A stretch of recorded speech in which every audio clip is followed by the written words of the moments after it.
Hello and welcome to the MHG podcast. Once again, I'm your host, Bradley, and he's in his studio. It's Stu. How you doing, Stu? Pretty good. Always welcome a 1980s Phil Collins reference. Oh, good stuff. And that one, that was just completely off the top of the head. That one, there was no prep into that one whatsoever. As you well know, because that's based on a conversation we had about 3 minutes ago. Precisely. Yeah, I'm quite impressed with your on-the-spotness there. Well, I've been discovering, we'll talk about this side of it all sort of on another podcast, but there's more time, which will make sense in a bit. But I've been looking at what some of the so-called superpowers are of ADHD. Being able to pick up random references to things and being able to get them into conversation apparently is one of them. Ah, right, nice. Yeah, you see? You're a genius. I always knew it. Yes. I discovered TikTok this week. Or last week? Last week. Yeah. Anyway, I discovered TikTok, which I need to do for something, which I won't go into detail with yet. But yeah, I discovered TikTok and I found out there's a lot of ADHD content on TikTok. And a lot of it spent me going, yeah, yeah, okay, that explains that. No, that's not me, is it? No, is that me? Oh, okay. So, yeah, pretty much. Yeah, I think I sent you some links ages ago to TikTok. It just seems to have taken over a lot of TikTok, which is great. It's great in that TikTok's moved on from what I originally thought it was, which I thought was 10-second silly dance clips or people being overly creative and going, oh, I can't do that. Yeah, it is good. It's got a bit more variety than, I think all that stuff's still there, but thankfully I never see it. And it's a lot more wholesome than Twitter. Generally, yes. Yeah. I mean, I'm not saying like there isn't some horrible crap on there. There probably is, but you can easily avoid it compared to Twitter. You don't doom scroll. Yeah. Oh, definitely. Do you know what else doesn't involve doom scroll or Doom? But it does involve Doom. But we're not playing Doom. This is the worst segue yet. Video games. Hey. Yeah. I've been playing a lot. You've not been playing a lot. So who should go first? Well, I'll go first. I have been playing a lot, but I have not been playing a lot new. So it's all stuff that's in my backlog that I've been enjoying. So I'll segue it straight into a Steam Deck thing, because that's where most of my gaming's been. So I've been playing Days Gone, which is really good, scales really well to the deck, particularly because it was a PS4 game originally, and basically the deck is a slightly tarted up PS4, which in terms of power. So fantastic experience in handheld, really good, works really well. I've not really tried out a first-person shooter on it yet. That's a big test. But I've also, third person works really well. Driving works really well. I've been sticking to the outside car view, and I've been playing Dirt 2 and doing a lot better in that than I was when I was using my full racing wheel. But it's such a hard game. I don't want to go into it too much because Dirt has had plenty of coverage on here, but it's such a difficult game. I've put with no shame put the AI down to very easy, and they still absolutely cane me, because you only have to make one mistake on the entire route and you're down to 5th position, and then one more mistake and you're down to 27th. And the routes can be literally 10 minutes long, and doing a perfect run on them for me feels totally impossible. So really enjoy the game, but it is too hard. That's my take. And other than playing Vampire Survivors constantly and seeing it pop up Brad is playing Vampire Survivors, and he's just I got all this expensive equipment and all we ever do is play something you could literally stick on a calculator. But it's it just draws you in. It's unbelievable. This cost you what, £600 to play a £2 game? Oh, it's just bananas. But it's so good, if you don't want us to play it shouldn't be so damn good. Anyway, and it's coming to Game Pass. I didn't know that. That's really cool. So happy for the person who made it, really happy for them, because hopefully they get a nice big check out of that. Yeah, must be. Other than that on the Steam Deck, the only thing, just two very quick criticisms of it, and these will not come as any, well, one might come as a surprise. One is the one that might come as a surprise, is that I do, after a while, the left thumbstick is a bit of an issue for me, because immediately, like when I first started playing, I was like, oh yeah, no, this is perfect for any size hand.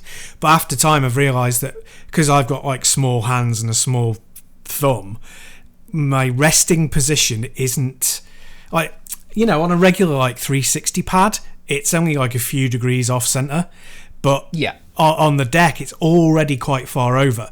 So when I push right, my thumb is going very far over, because I haven't got very long thumbs. So yeah, it's not a big issue, but it means it's not like the perfect level of comfort, you know what I mean? But as I said before, no control wherever it is, it's all personal. Unless they invent something where you can have a physical slider where you can move the controller, which is entirely doable. It would just add a lot of expense. Anyway. But not on something like a Steam Deck where it's so precision made. I think it becomes impossible to do. Well, not impossible, but you'd have to charge ridiculous money. It would be the money. Yeah, it would be the money, definitely. And the other one is the one that everyone's complained about, or a lot of people, and that's the fan whine. Because I play a lot of games that really push the console, and that whine, that high-pitched whine that comes from that fan, oh, blimey, it's really bad. And you only ever play indie games, so you've probably never heard it. But say what? Yeah, but no, for me, it's just a constant now, and it's really quite irritating. But never mind. Just get fixed. Headphones in it. Even then, I can, I know that it's going to be pissing off my wife next to me, so it's not ideal. But yeah, she's used to your wine, so what's the difference? Harsh, but fair. Yeah. But anyway, that was not even the stuff. I mean, that's the stuff I've been playing. But the new thing I've been playing is an old game from 4 years ago called Gravel, which is an arcadey style racer, and I'm really enjoying it. It doesn't work brilliantly. I know. So I just want to point out, I know we've got like Brad has his quirks and everything, but on your gravestone, or whatever it's going to be this new thing I've been playing is actually old. Yeah, that's the cheapness. It's the cheapness kicking in. That's what that is. It's just like, I'm only semi-interested in this, but it costs £2, so I'm getting it. That's basically which it. is fine. I wish I could game like that. Yeah, I mean, I have the odd slip that I castigate myself for, like buying Horizon Forbidden West full price. But it's like, but I had to have it. But apart from that, everything I buy is like, a £5. I'm having that. But no, I'd had no inkling of Gravel at all. I'd not heard of it, not been on my radar whatsoever, which was a shame because it's really good. And I'd describe it as a cross between sort of Dirt 3, which is kind of a bit of a negative because Dirt 3 was a bit of a pain in the backside, which I'll come to in a second, and in a much more complementary mode, MotorStorm.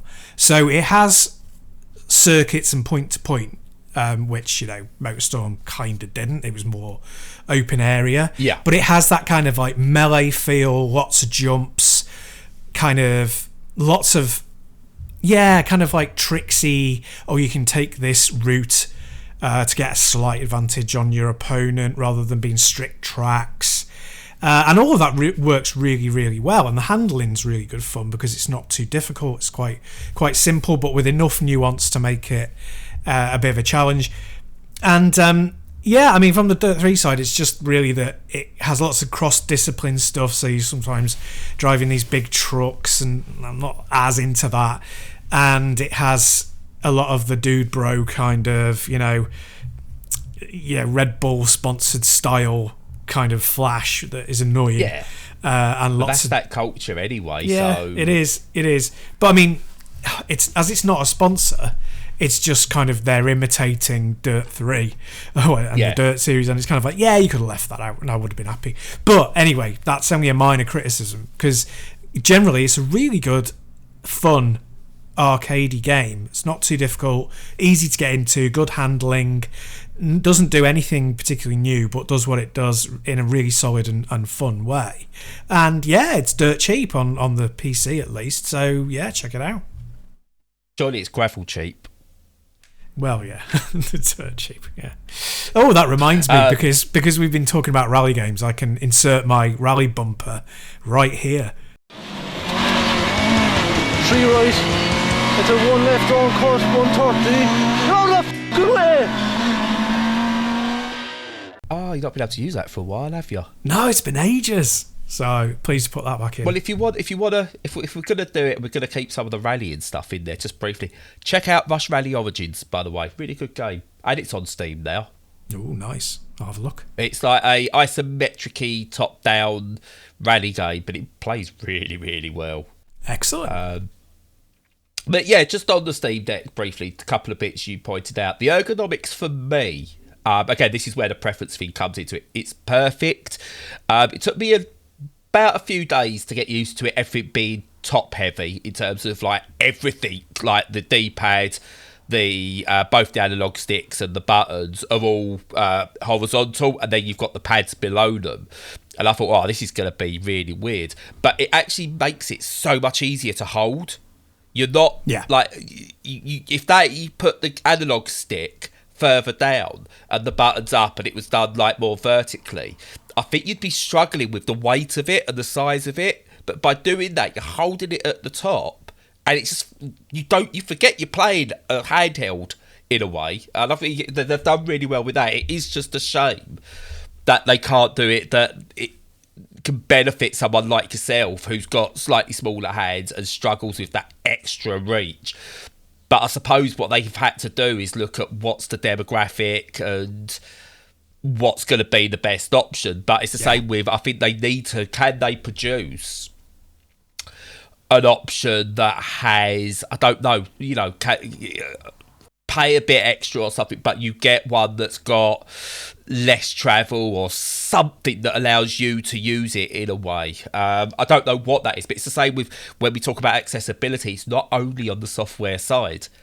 It's an accessibility issue for yourself, but you can deal with it. But you might have someone else with limited hand range, hand movement, who needs something there. The one thing I will say, obviously you can use any external controller on it because it's essentially a PC, but that removes the handheld fall from it. But I'd say, yes, there's workarounds, but I think what they need to do is listen to feedback. And you're not the first person to say about this, the smaller hand thing. Listen to that feedback, and the next iteration, they have to take that on. That is very important for the future development of the Steam Deck. Yeah, I mean, for me, it's barely an issue even, really. It's just worth noting because so few people have got one. I mean, it'd be, if I started telling people what it was like for my hands with a Switch, that'd be pointless because everybody's got one of the buggers. But it's, when it's so new, it's worth getting all that feedback out there, like you say. And but it's barely an issue for me. But anyone with even slightly smaller hands, or if a demographic that generally has smaller hands, like assigned child. Yes, like a child or people who are assigned female at birth, they may have smaller thumbs, and it might be an issue. One thing they could do that is not perfect, but it would be a little workaround, would be to have easily removable thumbsticks that pop out and that you could put a smaller one in. Now that would reduce travel, but you could change the dead zone so that it accounted for that. Then your thumb would be lower, and therefore it wouldn't be as much of a strain because it's also pushed forward towards your face. Because they're large, which I'm, again, not a criticism. It's a fact of life, It's so that they can have full travel and feel like proper sticks, not like, the Vitas or the PSPs or whatever. Yeah. Just a cheap solution, not a solution, but a cheap workaround would be pop out and pop inable little sticks that you could cater to, you get them ones the Elite controller. Well, I wasn't going to say that. I was going to say earbuds. So, you can get different, like if you buy a pair of earbuds, you get like different silicone kind of covers that you can put on depending on the size of your ears. Yeah, I was going to say, there's your issue. If you're putting analog sticks in your ears, there's your issue. That's what I've been doing wrong all this time. Yeah. And why games sound so quiet at the same time. Yeah. And my controls rubbish with them. But no, to go back to what you're saying about all the things being in a horizontal line, yeah, that's really good because they're not asymmetrical. it's great for not knocking the view, because one of the big problems with when you're playing handheld games is if you get excited and like you push down on something and it's got like an asymmetric pad, then you can be pushing the pad out of the way, so you tend not to like throw the sticks around as much as you would when it was a separate controller, which means you're not playing it as well as you might. But you don't really have that with the deck, because as you say, they're all in one line, so the pressure's all at one point. So yeah, no, it's really good. I love the fact that Steve have taken us back to like the NES controller, essentially. Basically, yeah. Which got practically everything wrong bar the D-pad, ironically. Yeah. It's really weird. I don't think it would work in a controller format, but it definitely works for a handheld. What I like is they've gone, look, we're not trying to put a screen inside a controller like I think even the Switch tries to do, and obviously Sony tried to do with the Vita and the PSP. They've probably taken a more Nintendo approach to it, which is we want to create a unique experience in terms of how you use this thing. And they've gone, right, how do we build this from the ground up? And it's just worked. And again, it's a first iteration of this. It's not going to be perfect, but I tell you what, it's closer to the perfection line than many other handhelds that have come before it. Yes, I'd say it's the most comfortable handheld I've ever used. Yeah, superb. Right, I suppose I should talk about some games, because I've got some to get out of the way. I've got 3 today. Yeah. I've got 11 in total. Yeah. And what you have to do at some point, I want some sort of a special off of you where you're doing a gaming filibuster, where you just go through all of them. You're not going to sit down, you're not going to go to the toilet, you're not going to do anything but talk about a big bunch of games until you're done. And the audience just has to sit and listen to it. I mean, that's not fair. You can't make me, of all people, just talk constantly without breaks. So it's out not of as if I could do that. I know, so out of character. Yeah. That's so harsh. Not in your comfort zone at all. But I tell you what, challenge accepted. I will do that. So I'll tell you what I'll do very, very quickly. I will tell you what the games are I will do this for, and then I will get this released at some point next week. Go on then. So we've got Cantana. I'm not even going to tell you what these games are, by the way. I'm going to tell you what the games are. I'm not going to tell you what they mean or what they're about. Well, that's clearly that one is clearly an Eric Cantona simulator. Like, carry on. Yeah. Right, Evil Dead, Out There Oceans Edition. Source of... No, I'm doing Source of Madness already, sorry. Forgive Me Father, Escape Simulator, Floppy Night, Ultra Age, and there's one more I haven't got written down on my list that I can't remember what it is, and there's that as well. Nice. All in one. At next week. Excellent. Floppy Night, clearly some sort of Viagra product boosting game. Yeah. Yes, it is. Exactly. Oh, shit, that's my medication list. Oh. There you go. Anyway, first up from me this week, as I bring up my notes, because I've got to make sure I've got the right, is Crowns and Pawns, which is... When I first heard it, I thought, it's some kind of chess game.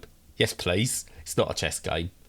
It's a point and click adventure, very much in the mould of Broken Sword.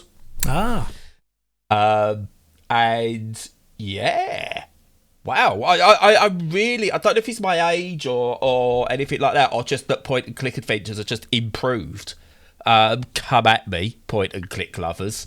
I don't care what you say; they've improved over the years. But yeah, I'm really, really enjoying this. And again, with this sort of thing, I'm not going to tell you about the story, because to do so ruins what the game is. Yeah. But basically, it's Uzi's charm. It's like the storytelling on it, the way it's acted and things like that is so good. It's set in modern day Europe. And the premise behind it, and it's like how they put it in the thing, is you've got to uncover the secrets of the king who was never crowned. So it's proper, let's say, like Jewel of the Nile-esque in terms of its ridiculous setup and sort of the lore behind it. But it plays really well. The characters are all lovely. And for me, I sat down and played it with trepidation, as I always do with a lot of point and click, and I just got on with it really, really well. I kind of played it on and off between other gaming sessions over the course of a week or so, and I didn't realise how much of the game I got through in how much time I got through it. What it's got about it, it's sort of like Sam & Max and like Monkey Island and Eve Brooks have their own real art styles, and they look quite unique. Yeah, this has it as well. It's very much painted, but not like, it doesn't feel like a flat painting in a way. It's very hard to describe. It almost looks like some kind of like they've taken oil painting influence but created something that's like more modern with it. It's just got that artistic feel to it, but it's very unique and it stands out, and it made me sort of like really enjoy sort of like clicking through trying to discover what was there.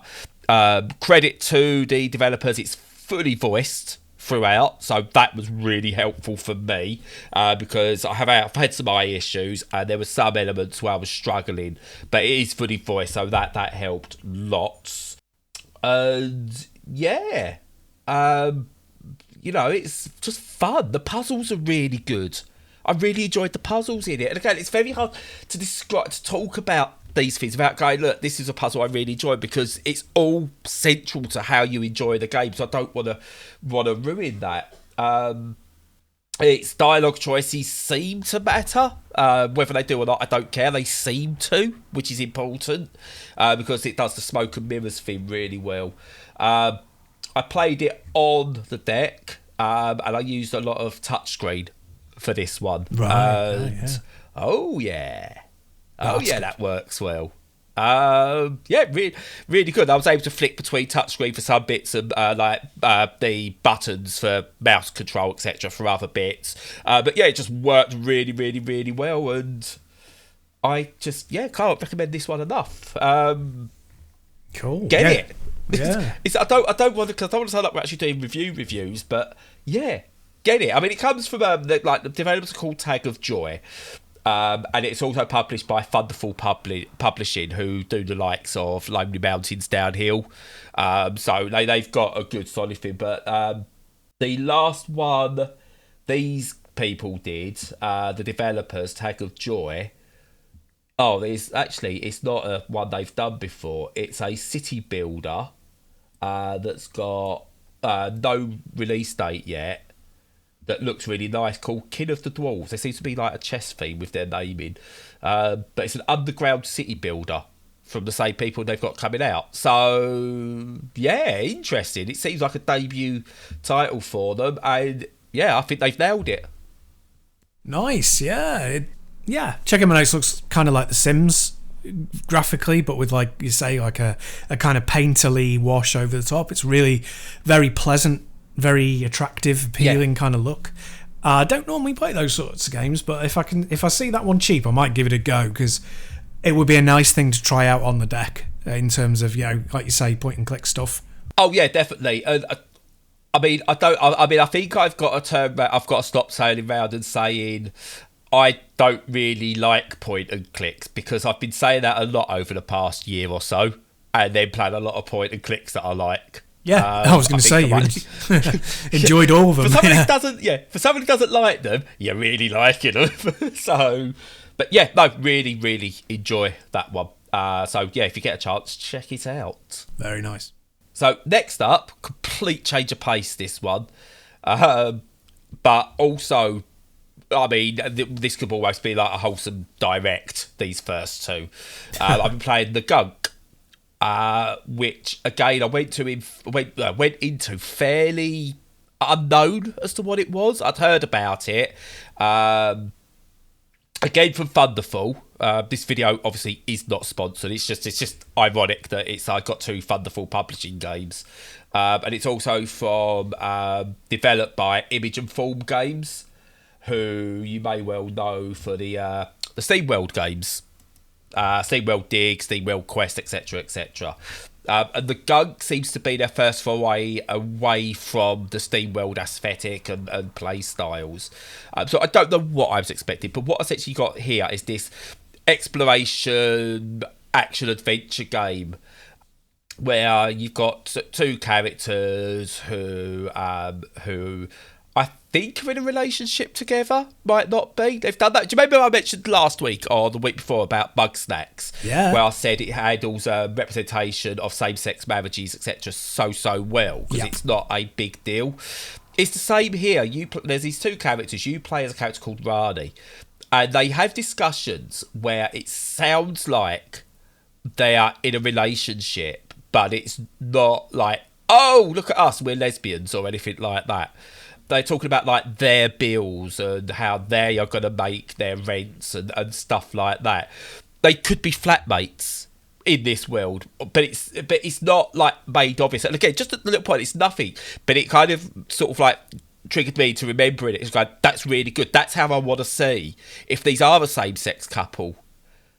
This is how I want to see it written. It just so happens they are. It has no bearing on the story. It has no bearing on anything. So brilliant there, absolutely brilliant. But yeah, sorry. I have thoughts because I think it's a complex one, because when it comes to representation, it just needs to be in there. That's the sort of baseline. You can't be representative if you're not representing people. So that it absolutely, you have to include all forms of people and society to make it a proper balance. And I don't know where I stand on how much it should be called out. I think to a degree you have to, because if you don't, then if it's not recognised, then people can make a choice to say, oh no, they are just flatmates. Like, it becomes their decision. And I'm not sure that should always, and I'm not saying it should always be the case that it's like, oh, it's a big deal, we make a big deal of it. But I similarly don't think that I could just say, oh, I don't care as long as it's in there. It's never, I think it has to be flagged up in some games, is what I'm saying. Yeah, so when I said rent, I actually mean mortgage as well, by the way, which kind of hints more towards it. But you're not the only one. You're not the only one to say that.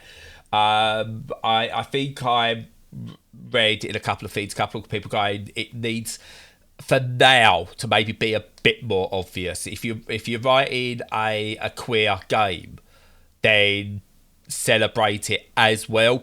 So I get what they're trying to do, and I'm pretty pleased that we've got to this point where we haven't got to make it stand out, where it shouldn't be a big deal. And I was unsure myself whether I wanted to actually mention it. I just thought it was worth mentioning. On that, by the way, before we say anything else, huge congratulations, I suppose, respect, whatever, to 17-year-old footballer, plays for Blackpool, Jake Daniels, who is just starting his career as a professional footballer, made his first team debut, and he's come out as gay at 17. And the reason it's so important, he's the first professional footballer in this country, at least, to do so since 1990, and the unfortunate Justin Fashanu, who was abused so badly ended up taking his own life. So this is such a brave step, and hopefully a watershed moment in terms of everyone in the public eye being able to just be themselves no matter what they're doing. Yeah, great call out. That's absolutely fantastic. I did see that when you posted it, and yeah, it's brilliant. It's brilliant news. You just want it to be like, go so far down that road of like people coming out to the point where you don't even need to do it anymore, because it's just so commonplace and accepted that it doesn't become a deal. So I see how that. Yeah, I definitely see how you feel about that in gaming as well. Yeah, it's me. I don't care what you are, who you are, how you are. What you're not hurting any. The only time I care is if you're hurting someone. If someone came out and went, "I'm a proud paedophile," I'm like, no, mate, that no. Let's just draw the line there. Okay, that's not the title of the podcast, by the way. But anything else, any kind of sexuality, do you know what? It doesn't matter. But at the same time, this is the world created that it does matter, and these steps have to be taken. I'm hoping that it's not going to be this year, it's not going to be next year, probably not even in my lifetime, but I'm hoping down the line that, honestly, it does not matter. And these are the steps we're taking now. Yeah. And it's good. It is. I think games in general still having real problems reckoning with grown-up material, like grown-up behaviour, being an adult and turning that into entertainment.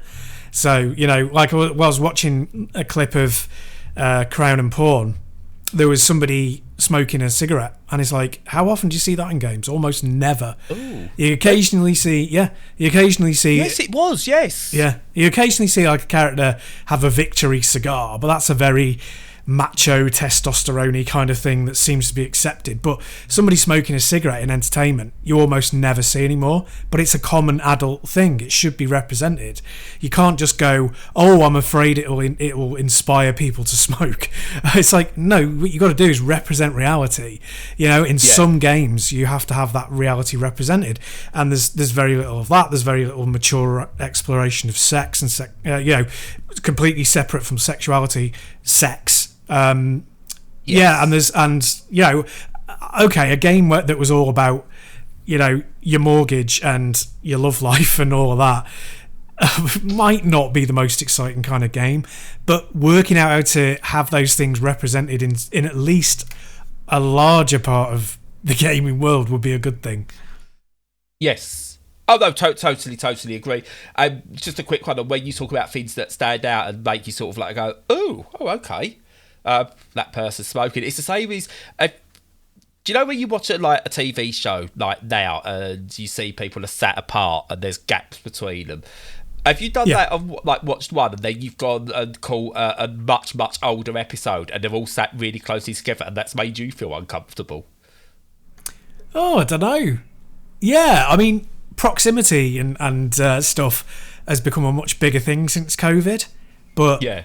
But yeah, no, I mean they don't do that in films and TV much either. Yeah. No, but I was watching Taskmaster, a newer one, and they've all got a big gap between obviously to be as COVID safe as they can. And then I watched the first season, and they're all on top of each other. I just went, oh, yeah, I don't like that. Yeah, and there might be a whole generation now of people who just naturally always keep 6 feet apart. It's very strange the way society works. It's going to be sex is going to be like that scene from Naked Gun where they just wear a giant condom over their entire bodies. That bit, yeah. That's we got to be safe. But anyway, the gunk. Jesus Christ! Should go from the word sex to gunk. Anyway. Oh, don't. Yeah. But anyway, the idea of this game is really, really good, by the way. Really enjoyed it. It's so relaxing. You've got these two people, they've got a mortgage together. They land on this planet because they mine the planets to try and find valuable resources that they can sell. Anyway, they land on this planet and it looks like they found this mineable resource that could bring them the big bucks. But as on this planet, they find out that the planet is covered in corruption, which is like this black gooey stuff, the gunk, obviously. And what they do, series of events, blah blah blah, is they're trying to reverse the corruption. You've got these tools that allow you to do it. They're upgradable. You go and explore. You go further. You go deeper. You go wider. And you gradually bring this planet back to its beauty. And it's a beautiful looking planet, by the way. It's taking all the best bits of the gorgeous planets that you get on No Man's Sky and condensing it down into this one area. And as you go, you kind of uncover all these different secrets that are going on. And so there's no real combat as such, which is good, but it's not just an exploration game. There's more to it than that. You do kind of like you're battling in this gunk, so to speak, and trying to restore things. And what I really like about it is the narrative within it. The discussions between the two characters feel natural. Yep. In that same way, how do you know? I mean, I don't think Quentin Tarantino is the best director, but he seems to get natural conversation into a film so well. So there's a scene in the car where they're talking about the cheeseburger. I know that's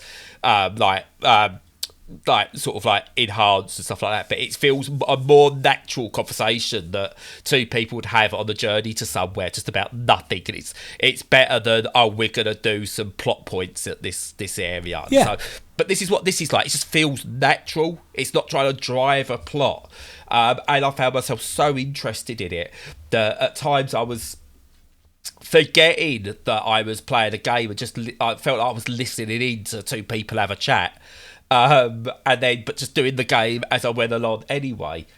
And it's got beautiful music, by the way, lovely music, ambient music, and the atmosphere in the game is outstanding as well. Just really enjoyed it. I've not completed it or anything yet. I've just been taking my time with it, just pottering around. It's sort of open world, but not, which I like because it feels like it's open world, but also it's like kind of easing me into a direction it wants me to go. And yeah, just superb game, and totally unexpected from the creators of the SteamWorld games. Yeah, that's great. Yeah, I much prefer those fairly tightly focused open world experiences, and like you'd think with Death Stranding that would be the ultimate kind of like, oh god, it's massively open world, it's, you know, but actually no, it's all about kind of shortening journeys and making the world as small as you possibly can, as quickly as you can, because it's all about traversal. And it's, yeah, because it's Kojima, it's this like meta commentary on making things smaller because a big expanse is boring. So yeah, I mean, having a tighter experience like that is really good. And I'd seen a trailer for this one and it wasn't really on my radar because I don't know, I didn't get a good vibe from it, but I'm getting re-interested now that the way that you're talking about it, so I might have to check it out a bit closer. Yeah, I wasn't originally interested because I think I've had my fill of SteamWorld Dig and stuff like that and all those. I'm kind of not bored of them, but I'm like, oh, I've had it for a bit. You know, if they bring out something in a few years, I'll go. But SteamWorld games have had enough. And when I found out, they brought out another one, part of me thought, oh... And I don't know why. I also thought, do you remember the XBLA game, The More? Yes. Which was okay. It was an okay game. I enjoyed it. I think I played it and completed it even. One of those, like, it was short enough I completed. But part of me had that in my head as well and went, oh, I don't know if I enjoyed that enough. And I don't know why. I just assumed this was something to do with The More. Right. Nothing to do with The More. How weird. Also, tell me another podcast where you get from talking about footballers coming out to Hideo Kojima and old XBLA game, The More. I know, yeah. You see, because we're intelligent and widely experienced individuals. Yes, that's it. But yeah, no, really good. It's out on I think it's out on Game Pass on Xbox for sure. I don't know what other systems, but I played it on Steam. So it got a release at the end of April. So, yeah, I don't know what other systems it's out on, so you can check it out somewhere if it's not there, but it's on Steam, and it runs perfectly on Steam Deck. Is that what we're going to do after every game? Yeah, we're going to have to. It's good on Steam Deck. Really, haven't we? We got to, yeah. With great power and all that. Precisely. But before I get into my last one, do you have any? No. You want to touch on? No? Nope. Okay. So... Oh my god, I didn't realise this. Okay, honestly. From Publishers Fund the Full Publishing, did not realise that at all. I've got to check my notes a bit more. Is a game called Source of Madness. Oh, wow. Which is a... Right, this is a game that had me at Lovecraftian roguelite. So, stay with me, Stu, okay? Stay with me. No, Lovecraftian. I'm off. Bye. See ya. Lovecraft, you have me. The designs of Lovecraft are amazing, and Geiger as well. You give me those, and I'm like, oh my god, I wish I could have a room decorated in this stuff. I'm there with you. Yep. Yes, but yeah, basically what you've got is this this side-scrolling roguelite that has some semblance of Soulsborne to it, but not actually.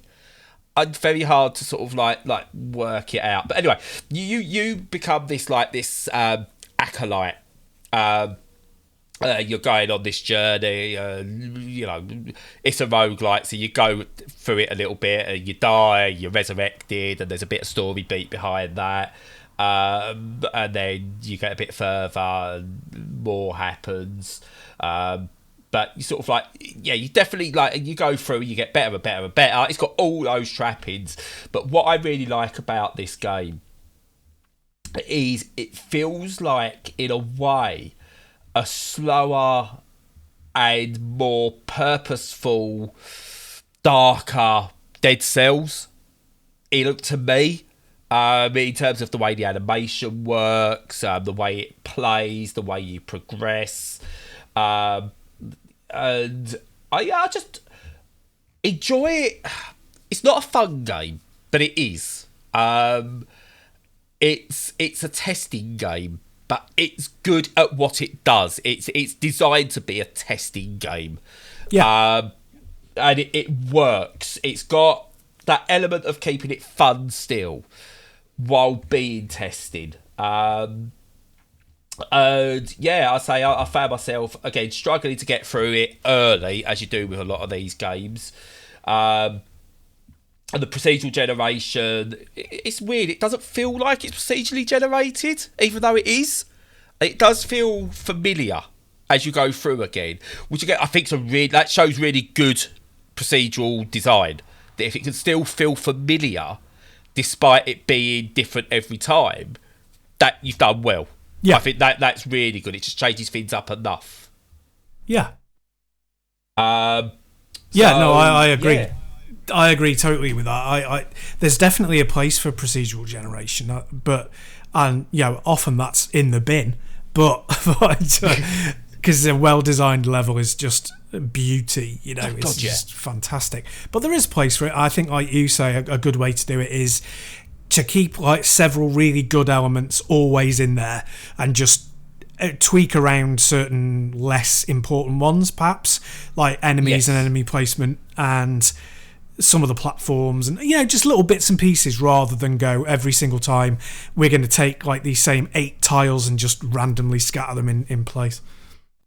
Yeah, totally. And I think what it does really, really well, and this is why I think it helps like me as well as an ADHD sufferer, I haven't got to sort of like precisely remember layouts, because you play something like Super Meat Boy and it works because they're such short levels, but I love Super Meat Boy.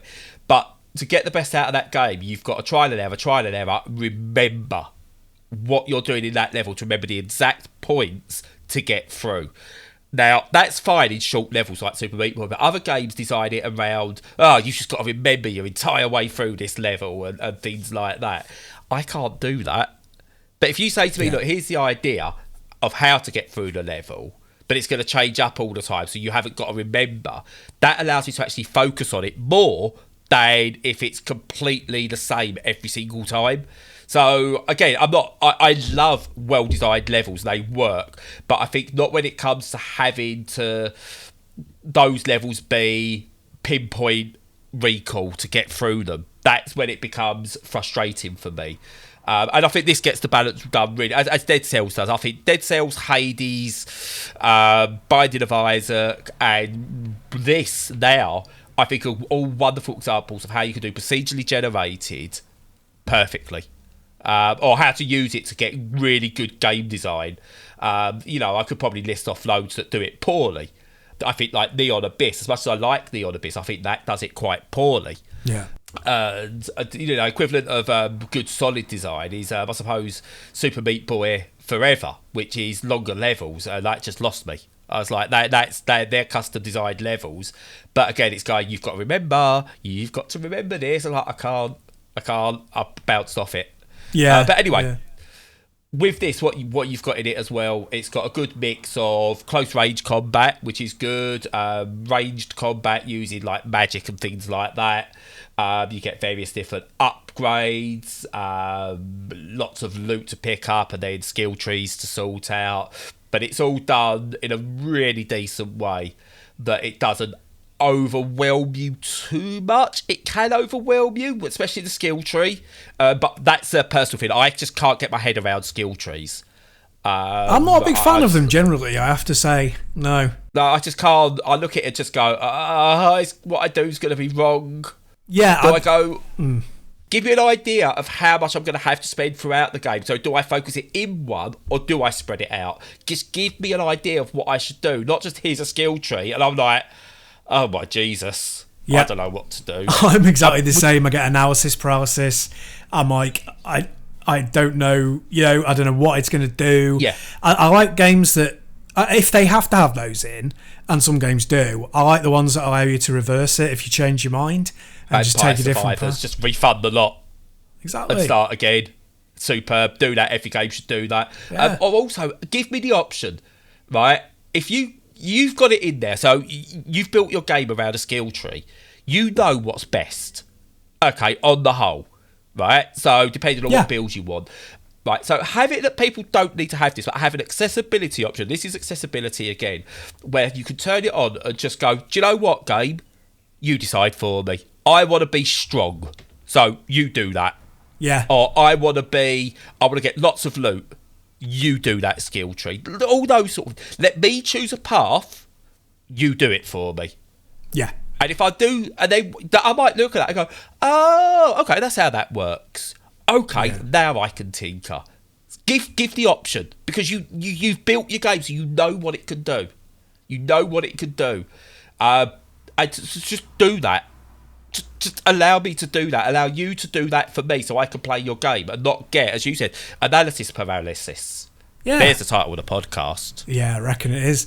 I agree completely. I think that it's one of those things of development in terms of gaming as a whole, where they've gone, games were very simple. You didn't have much choice. You didn't have much autonomy, and therefore now we've got the power. We'll give you more autonomy, and then it's like, aha! But don't tip it too far, because games are about fun, and you should make sure that it's not a challenging exercise of, oh my God, what do I have to do in terms of administration to make it work for me?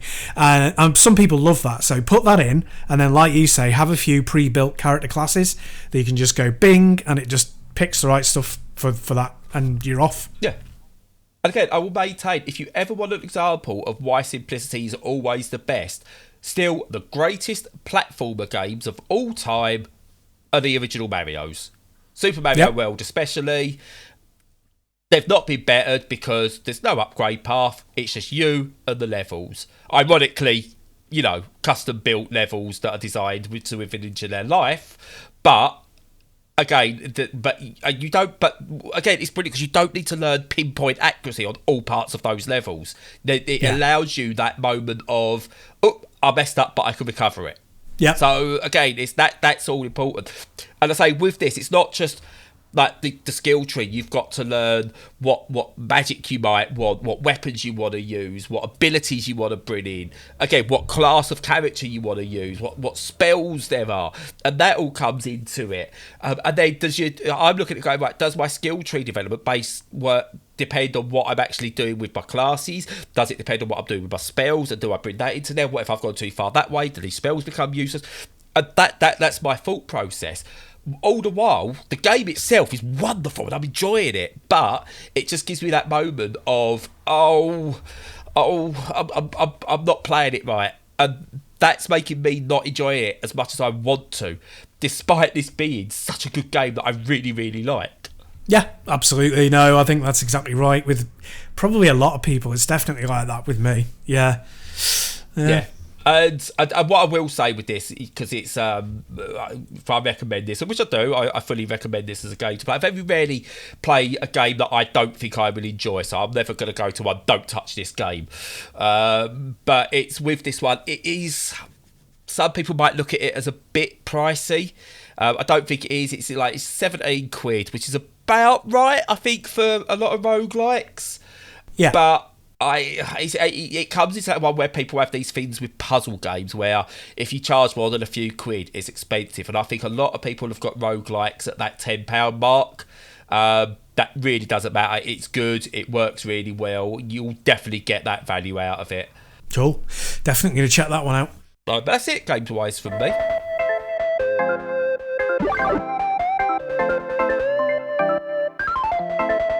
Just want to touch on a couple of bits. Accessibility bits I want to touch on, actually, we talked about already.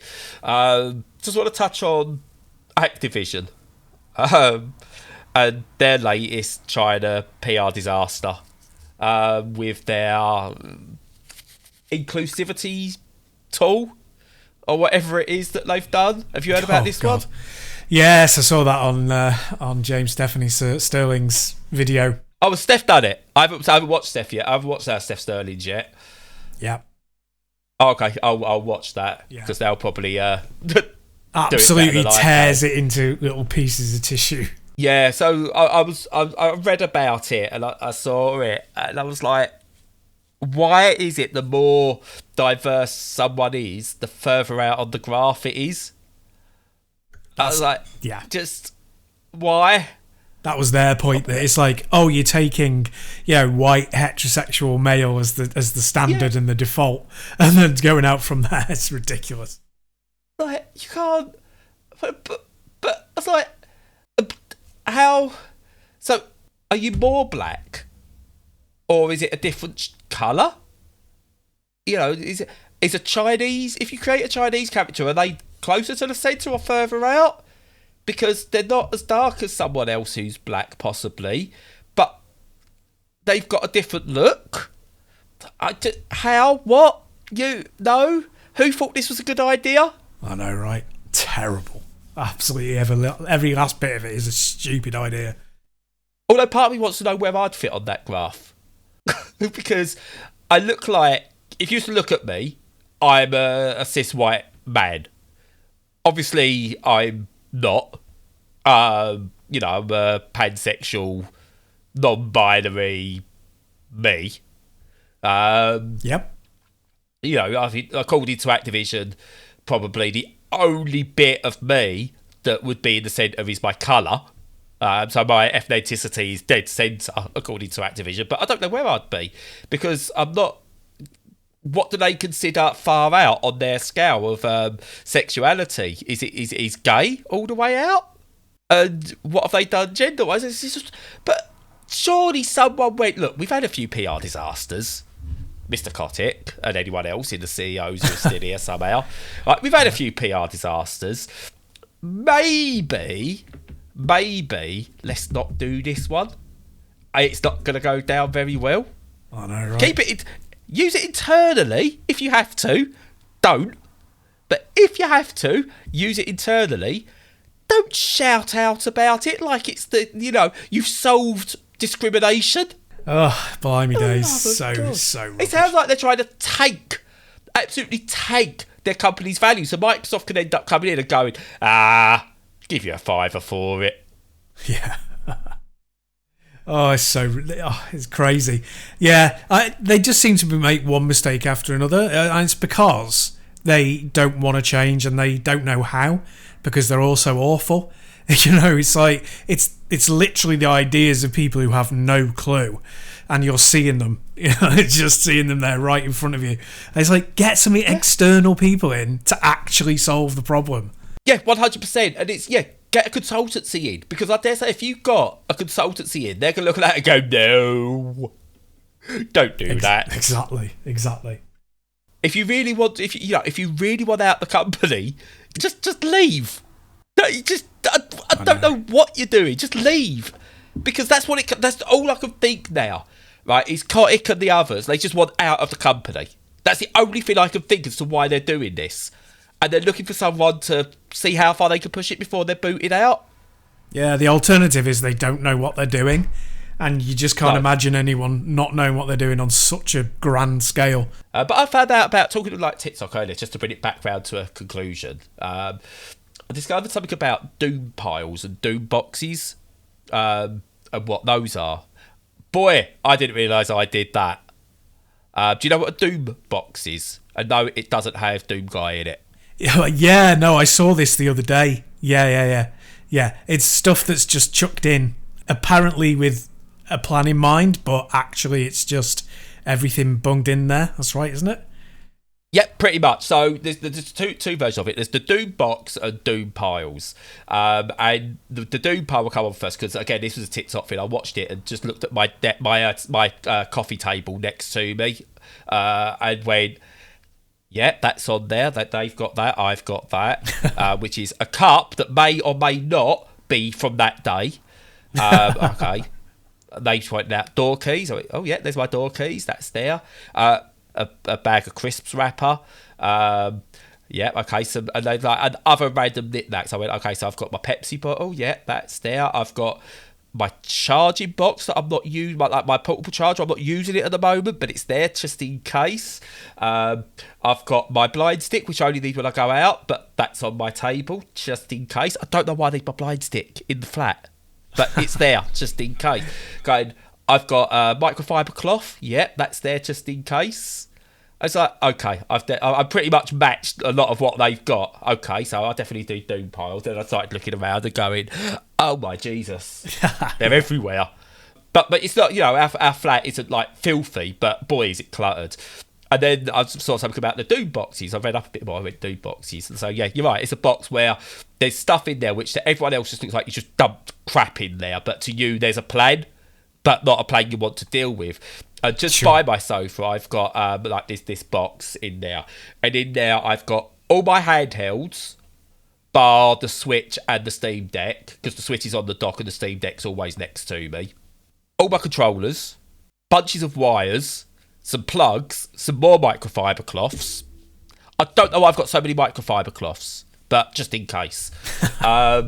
It's charging cables, batteries that I don't know if they are working batteries or dead batteries, because I have to take them out the pack. Don't know why, but they're all in there, and it's just a total mess. But I know what's in there and why it's in there, and it's like, oh god, I'll do that.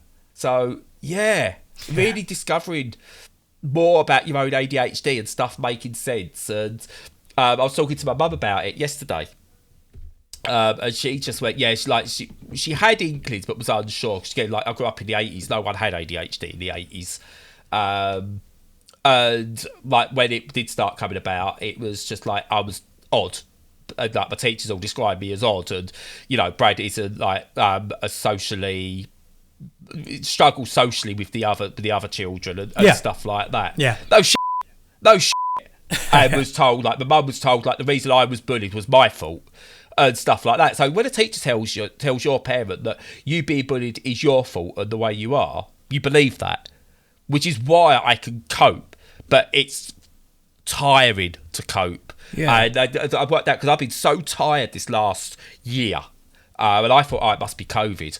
That's why I'm so tired. No, it's because I now realise that there's a reason to everything, and I'm not having to mask or cover up myself anymore. I mean, cover up myself. You don't want to see all of that, but why I'm not covering up who I am. And so someone said, like, they found out, like, in their late 30s, early 40s, that they was ADHD and autistic, and they said after that, for about 3 years, they were tired constantly, physically tired, because their brain had just gone at last and relaxed. And I think that's what my brain's done. Yeah. I can relax. I've not even got my official diagnosis yet. So important to get that recognition, though, and see other people with the same issues as yourself. And I one of the people who's on TikTok who deals with that really well is Katiosaurus. You've probably seen some of their stuff. Yeah, and they've got really good kind of strategies. And they're not like coping strategies, but they're like, you should do you, and nobody should criticise you for them as long as it works, because it's all part of your plan.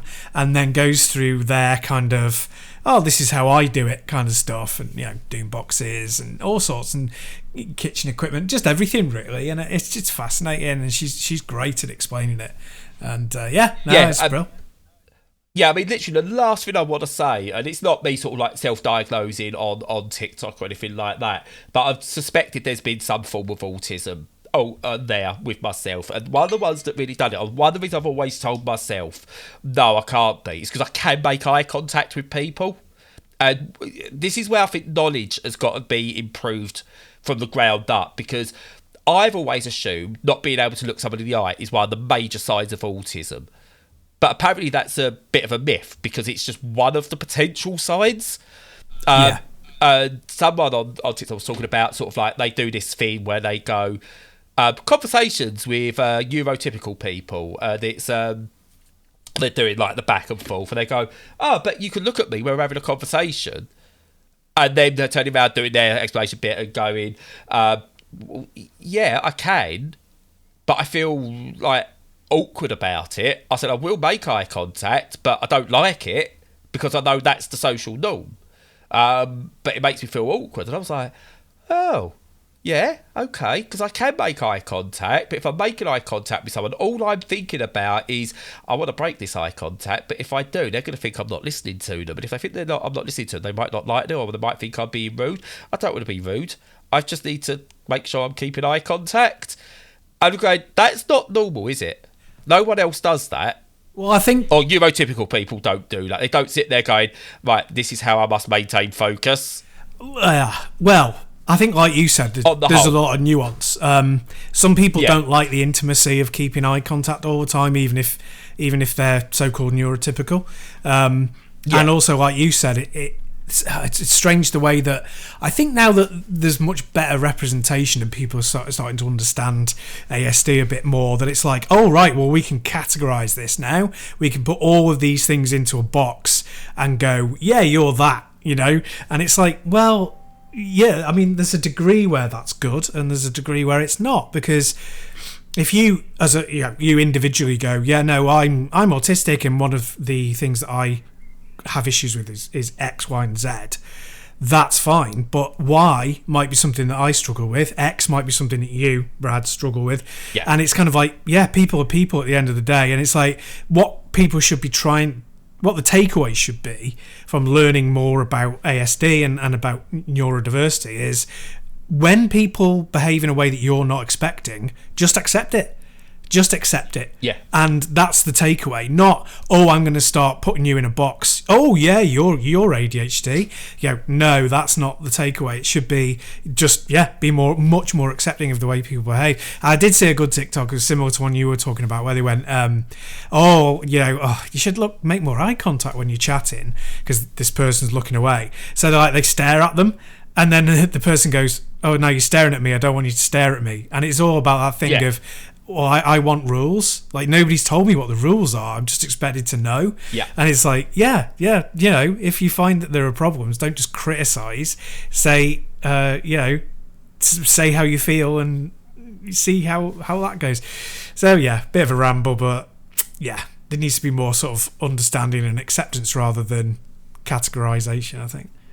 Yeah, and I've decided what I want from people is, if I make you feel awkward, don't to come out and go, oh my God, will you stop doing that? Just say to me, Brad, I don't know if you've realised, but you're like twitching as I'm talking to you. Is that, am I making you uncomfortable in some way? So, which I not like go, actually, yeah, you're a bit too close to me. I won't say you're too close to me, but I will react in a certain way to someone being too close to me. And this is even before COVID. I'm not a touchy-feely person, which is actually really weird, because I've got friends who are, and they cuddle everyone and stuff like that. And then I spend time going, people have been doing cuddles. Maybe I should try and do the cuddle. But by the time I've got around going, shall I do the cuddle? Actually, no, it'll be a bit creepy now if I go and do the cuddle. I don't know if I can cuddle well. Maybe I shouldn't cuddle. Cuddle? Don't know. Shall I cuddle? And then, the time's all gone. But I've spent the entire time going, like I must look like I'm in pause to other people. I mean, it's probably literally a second. But in my mind, obviously, that's slowed right down and feels like it's been going for ages. But I would I would like people to be just a bit more open, just going, Brad, is everything okay? Is there anything you want to change about the situation? Because one thing I am going to be doing more of now is, like, when I meet people, is just being, hi, I'm Bradley. I have ADHD and I'm autistic, so apologies if I am awkward in any way. I don't mean like first time, but that general, it's going to be something that comes out about me quickly.